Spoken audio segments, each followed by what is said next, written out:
Now if you remember from our earlier unpacking step, we found the connector. There it is there. Now we're going to cut it off there. And you have to realize that it may or may not come with them. It may come with just wires there. The whole thing is that they're probably not going to ship you already soldered together wiring connectors that go straight from the radio to your car. You're going to have to make that connection yourself. So that's what we're going to do.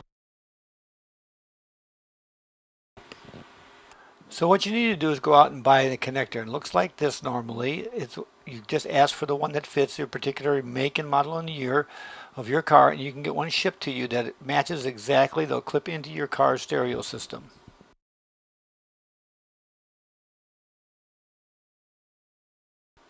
Now that should let you match up color for color. You'll see there's a gray to a gray and a gray with a black stripe to another gray with a black stripe.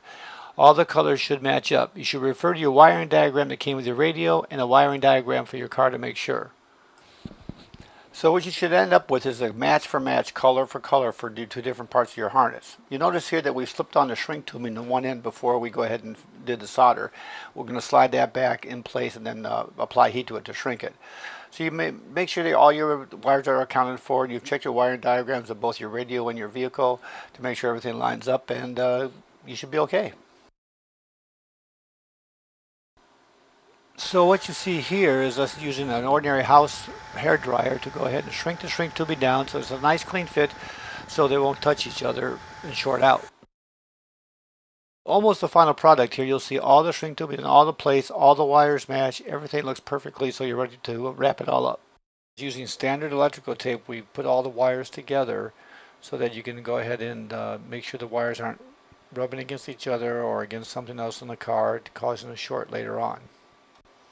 So if you want to, though, you can also check with a multimeter on each end to make sure there's continuity, that you had good solder joints and that they're not shorted out against each other. It's a little time consuming, but if you want to be extra careful, I would suggest doing that before you install it. So let's take this cable, this harness installation, and go install it in your car.